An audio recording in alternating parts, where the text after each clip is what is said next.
fez da nossa aula da terceira semana, né?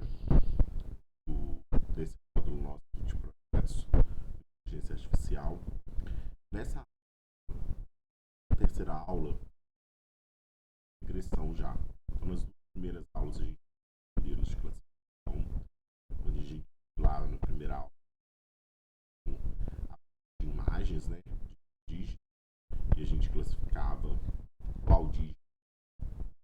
E na segunda aula, trabalhou com classificação de texto, aquele problema lá para solucionar a classificação do livro, a sua área, né?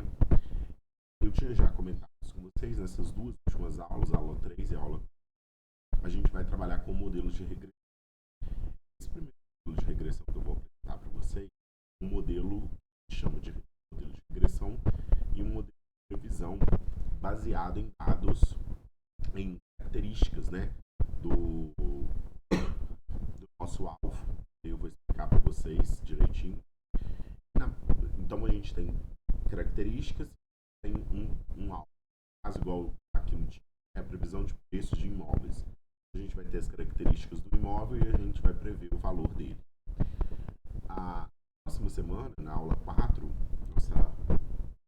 na segunda aula de regressão e uma aula desse módulo, né, a gente vai de regressão para séries temporais, que são dados que são baseados ali no tempo, né, ao longo do tempo.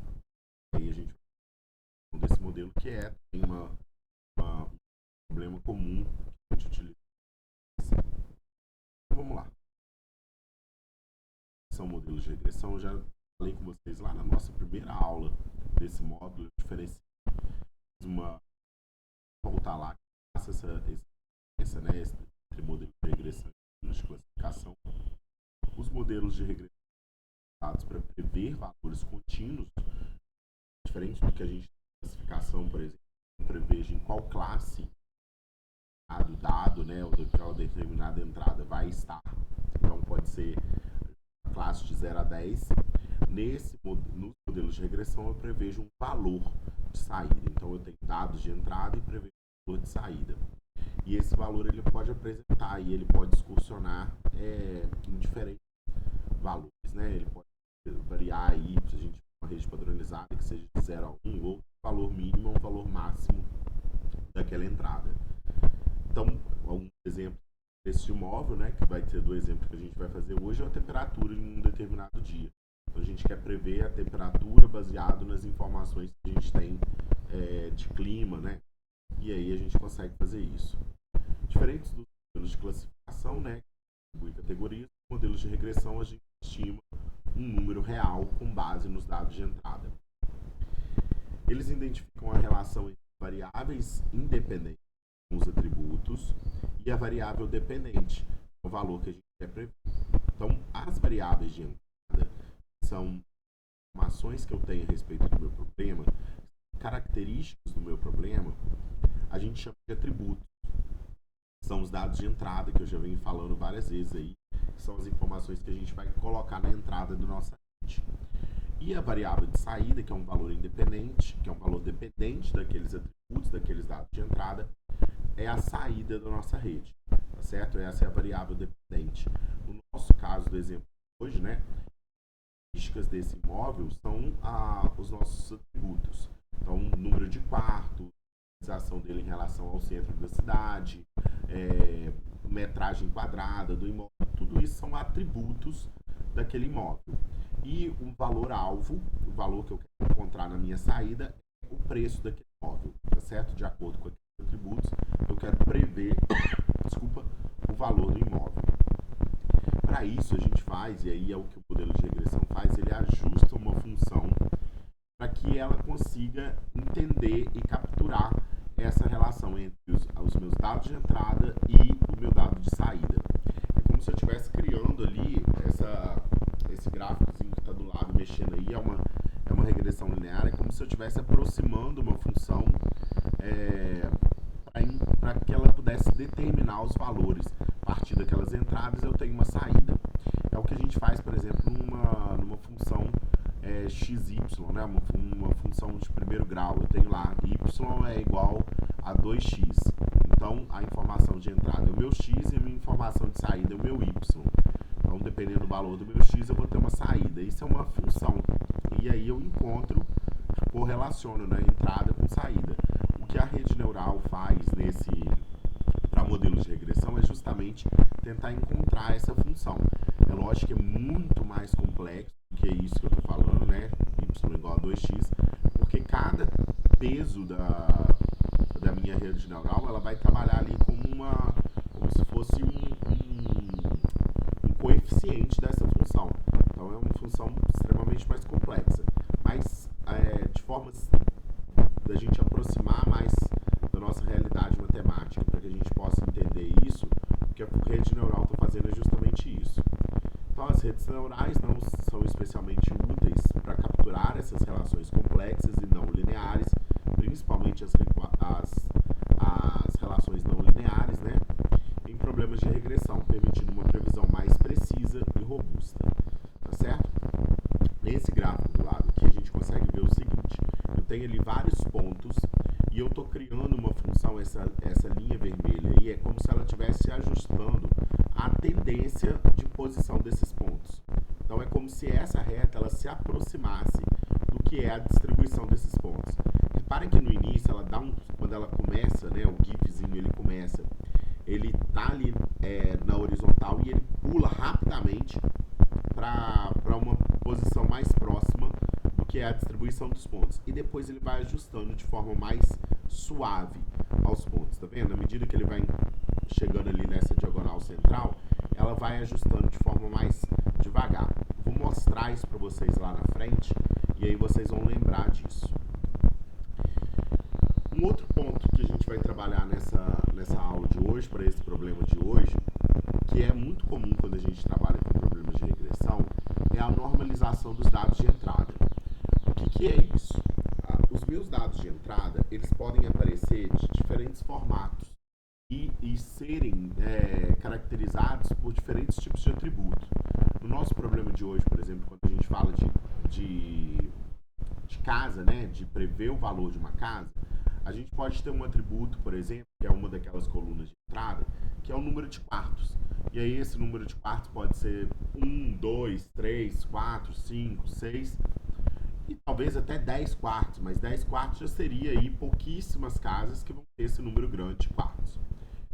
Mas uma outra coluna pode ser a metragem quadrada da minha casa. E aí eu já começo a ter números muito maiores que o número de quartos. Eu vou ter uma casa ali com 18, com 20, 30, com 50, com 500 metros quadrados. Então existe uma discrepância entre o número de quartos e a metragem quadrada da casa. Isso eu estou falando em quantidade mesmo. O número de quartos ele varia aí de 0 a 10, por exemplo. Enquanto a metragem quadrada ela varia de 18 a 500. São números muito diferentes. Para a rede neural, que é o que eu expliquei para vocês, a rede neural ela trabalha de forma matemática. Então ela olha para os números e números maiores ela vai considerar ela vai considerar de uma forma, né? Ela vai ter pesos maiores para aqueles números maiores e vai ter pesos menores para os números menores. Então a minha rede ela pode fazer o seguinte: ela pode entender, se eu não normalizo, que a metragem da casa é mais importante do que o número de quartos, porque o número, o valor mesmo, né? Quando eu falo número, eu estou falando de valor.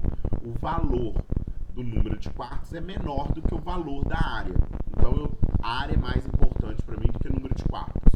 E isso não é verdade, porque pode ser que os dois tenham o mesmo peso ali na hora de definir o preço da casa, né? Se a casa tem mais quartos e tem mais área, o preço dela é maior. Então, o peso é muito semelhante. Para isso, o que a gente faz? A gente normaliza os meus dados de entrada. Eu vou trabalhar com todas as minhas entradas variando aí entre 0 e 1. Essa variação entre 0 e 1, isso pode mudar de problema para problema. Normalmente a gente coloca entre 0 e 1, mas a gente pode ter uma variação aí entre menos 1 e 1. Mas a gente tenta, o que a gente faz na normalização, é colocar todas as entradas no mesmo range de valor entre um valor mínimo, no caso aqui 0, e entre o valor máximo, no caso aqui 1. Com isso, todas as minhas, os meus atributos variam dentro dessa escala de 0 e 1. E aí eu diminuo o impacto ali desses valores absolutos dos meus atributos. Então essa é a parte de normalização. É colocar os meus atributos, um atributo que varia aí de 0, de 18, né, igual a metragem quadrada, 500, eu passo a variar ele entre 0 e 1. Isso é relativamente simples, se a gente for pensar do ponto de vista matemático, mas a gente vai ver que a gente vai resolver isso em 2 linhazinhas de código, a gente consegue fazer essa normalização. E é importante para a gente ter essa normalização, porque ela ajuda a melhorar os resultados da nossa rede neural, tá certo? Ela melhora a qualidade de previsão da minha rede. Então vamos lá para o nosso problema de hoje. O nosso problema que a gente vai tratar nessa aula é um problema seguinte. A gente tem aí um conjunto de imóveis, né, de características de imóveis, e eu quero prever o valor desse imóvel. Então precisamos de um modelo de A que seja capaz de prever o valor de um imóvel a partir de um conjunto de características do mesmo. Aquelas 3 perguntas que eu sempre faço, né, em todas as aulas: qual que é a base de dados que a gente vai utilizar para treinar o modelo, qual o modelo que a gente vai utilizar e quais os parâmetros do modelo. Toda vez eu estou trazendo na aula, né, e eu acabei não acrescentando novamente nesse slide. Mas tem uma quarta pergunta que a gente sempre usou, que é como eu vou avaliar o meu modelo. A gente sempre fala de métricas. E hoje eu vou falar também com vocês de algumas métricas que a gente utiliza para avaliar modelos de previsão. De regressão, desculpa. São diferentes do que a gente avalia lá os modelos de classificação. Nos modelos de classificação, normalmente, a gente utilizava a acurácia. Era uma métrica bacana para a gente utilizar quando a gente tem modelos de classificação. Para modelos de regressão, a gente utiliza outras métricas. E eu vou falar com elas com vocês. Então vamos lá. Começando aí, para resolver o nosso problema, eu vou utilizar a base de dados California Housing. Essa base de dados é uma base de dados muito utilizada para resolver problemas de regressão. Ela possui aí um conjunto grande de dados, uma quantidade de amostras relativamente boa, né, para a gente poder utilizar em problemas de machine learning. E ela tem aí a sua origem coletada a partir do censo dos Estados Unidos de 1990, não é uma base de dados nova, mas a característica do problema ela permanece.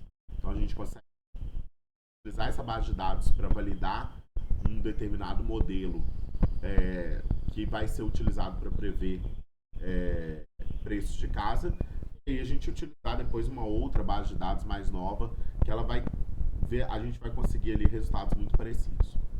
Os atributos, né, contém aí 8 variáveis preditoras, que são os atributos, as entradas da minha rede, e aí tem média de renda familiar, média de idade das casas, proximidade ao oceano e tudo mais.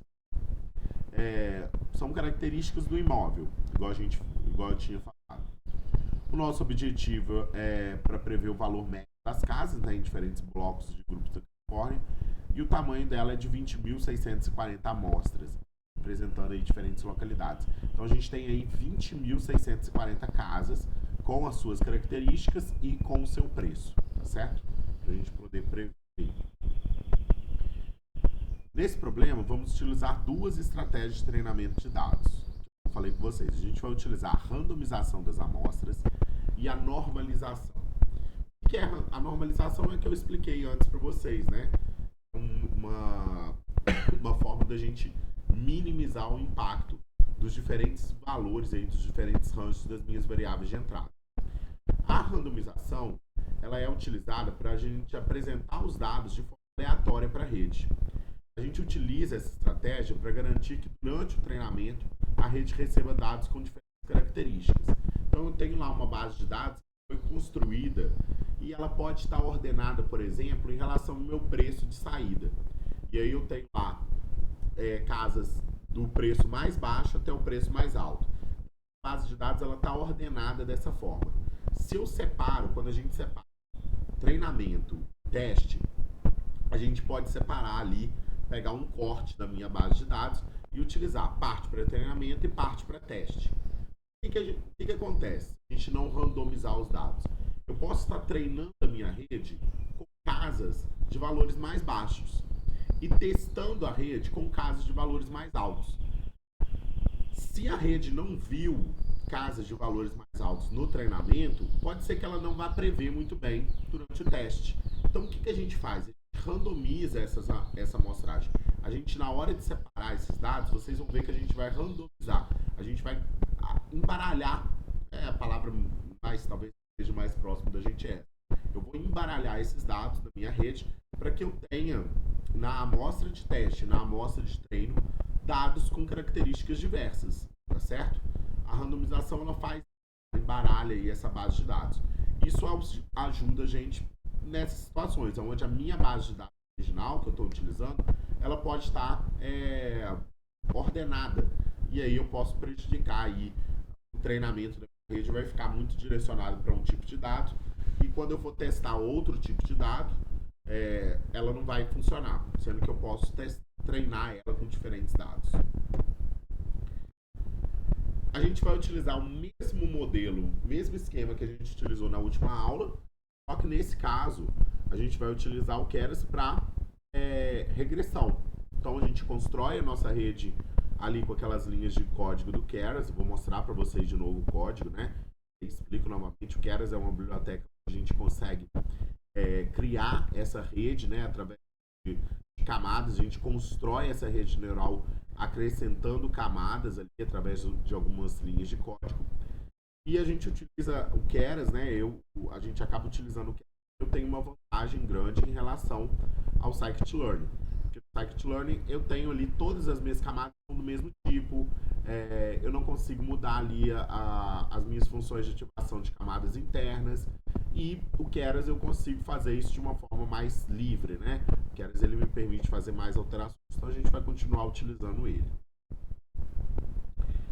Agora, para avaliar o meu resultado, né? O resultado desse treinamento da rede, da qualidade do meu modelo, a gente vai utilizar 3 métricas. A gente vai utilizar o RMSE, o MAP, que é o MAPE, e o R quadrático.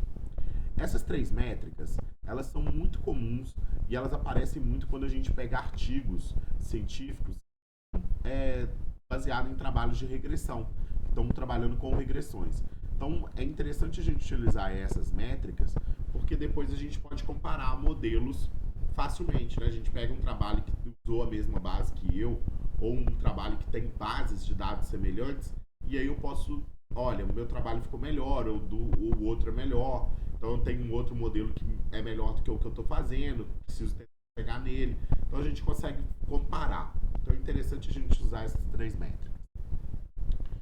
O RMSE, que é o erro médio, a raiz do erro médio quadrático, ele mede a magnitude do erro entre as previsões e os valores reais. Então, o RMSE menor, ele indica previsões mais precisas, penalizando mais os erros grandes. O RMSE é como se fosse a distância entre o que eu tenho. O erro, né? Por exemplo, eu tenho uma casa que o valor dela é 600 mil. E eu tenho a minha previsão para aquela casa foi de 550 mil. No caso aí, o meu erro foi de 50 mil. Vou pegar todos os erros de todas as amostras, vou calcular a média, vou calcular essa média, e aí eu tenho o valor do meu erro médio quadrático. E aí esse quadrático tem ali na fórmula, por isso que a gente utiliza a raiz. A gente tem uma métrica que é o MSE, o erro médio quadrático. Eu mostrei para vocês a raiz do erro médio quadrático pelo seguinte: com o RMSE, a gente consegue ter uma visão mais próxima do que é a nossa realidade. Então, o resultado do RMSE, ele é dado no valor da grandeza da minha saída. Então, por exemplo, nesse caso aqui, é o preço, é dólar, né? Então, o RMSE é um erro em dólar. Então, a gente consegue entender melhor. A minha rede está errando aí 60 mil ou 50 mil, que é o erro médio aí. Então, o meu modelo aqui, ó, se ele previu 500, ele previu que a casa vale 500 mil, pode ser 550 mil ou 450 mil. Alguma coisa nesse sentido. A gente consegue ter essa análise, né? Não necessariamente é nessa precisão, mas com alguma precisão, utilizando o RMSE. O MAP é o erro percentual, a ideia é mais ou menos a mesma, só que a gente trabalha com o erro percentual. E aí, qual que é a vantagem do MAP? É porque eu consigo comparar o MAP para um modelo, eu pego o mesmo modelo e treino ele para isso daqui que a gente está fazendo, para previsão de valores de casa. E aí eu uso o mesmo modelo para treinar para previsão de temperatura. Mesmo modelo, com as mesmas construções. Quando eu comparo os dois maps, eu falo, olha, o modelo é melhor para isso e pior para isso. Porque aí eu estou comparando valores de porcentagem. Eu não estou comparando, por exemplo, temperatura com valor de casa em dólar. A gente está comparando porcentagens. Olha, a porcentagem de erro foi essa, a porcentagem de erro foi essa. Então eu consigo comparar, certo? É muito melhor para que eu compare através da porcentagem. E o erro quadrático, ele é um coeficiente bacana, que é o coeficiente de determinação. Ele indica a proporção da variabilidade dos dados que o modelo consegue explicar. Os valores próximos a 1 indicam um modelo que captura bem a tendência geral dos dados. E ele varia entre 0 e 1. Na verdade, ele varia até entre menos 1 e 1. Posso ter coeficientes de determinação negativos. Normalmente, para a gente avaliar e para a gente ter realmente alguma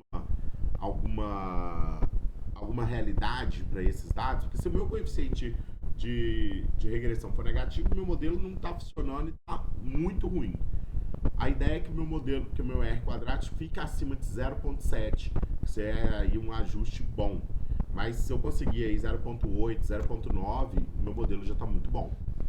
Esse R quadrático, ele mostra para mim a relação entre o que eu tinha que prever e o que eu estou prevendo. Ele captura um pouco daquilo que a gente tinha com a acurácia. E aí, a gente tem também o que a gente chama de avaliação gráfica dos nossos modelos. Lá, quando a gente estava falando de classificação, eu avaliava de forma gráfica através da matriz de confusão.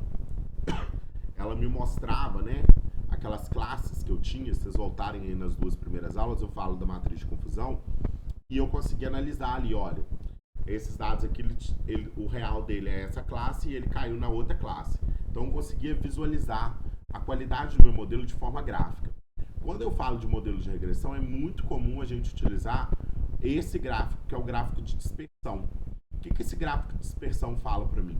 Eu ploto cada bolinha dessa azul que vocês estão vendo aí nos gráficos, ela representa para mim um par ordenado, que é o meu valor predito e o meu valor real. Então, o que eu espero? Que o que eu prevejo seja igual ao meu real. Se isso for sempre igual, todas essas bolinhas cairiam em cima dessa linha vermelha. Ou seja, tudo que é previsto vai ser real. E aí todas as bolinhas cairiam em cima dessa linha vermelha, e essa linha vermelha ficaria aí numa diagonal certinha, com 45 graus. Quando eu não tenho isso, quando o meu modelo, na verdade, o meu modelo ele não está totalmente ajustado, eu tenho uma aproximação. E aí a gente consegue perceber o seguinte. Olha só, o meu modelo do lado direito é o resultado para quando a gente normaliza os dados. Aqueles dados lá que eu falei de entrada, eu normalizei eles entre 0 e 1 e eu rodei o modelo. A gente consegue perceber que o meu R quadrático foi de 0,8.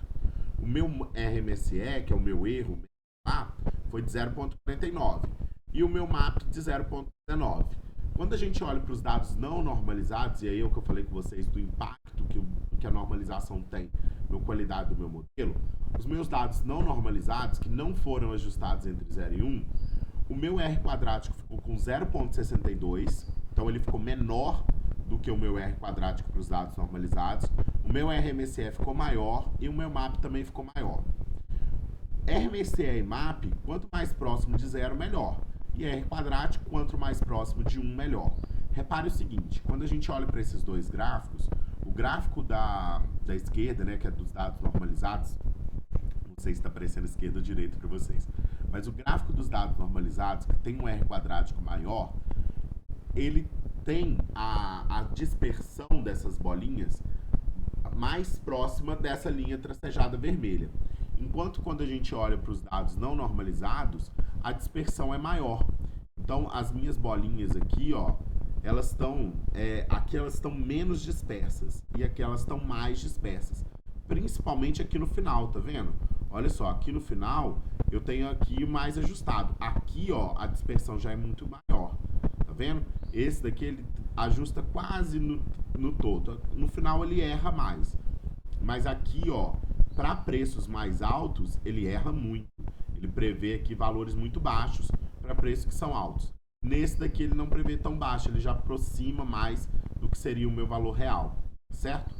Então esse gráfico aqui, ele mostra para mim que com os dados não normalizados o meu modelo é pior, e esse gráfico mostra para mim que com os dados normalizados o meu modelo é melhor, porque a dispersão dessas bolinhas aqui, ela tá menor nesse gráfico do que no gráfico dos não normalizados, certo? Pessoal, é isso. A parte teórica. Eu vou fazer o vídeo da parte prática, né? Mostrando o código para vocês, explicando o códigozinho para vocês. Qualquer dúvida que vocês tiverem depois de assistir o vídeo, quem não comparecer na aula, né? Qualquer dúvida que vocês tiverem, pode mandar mensagem lá pelo AVA, entrar em contato comigo, até lá pelo grupo também. Se quiser tirar alguma dúvida, eu estou à disposição, tá bom?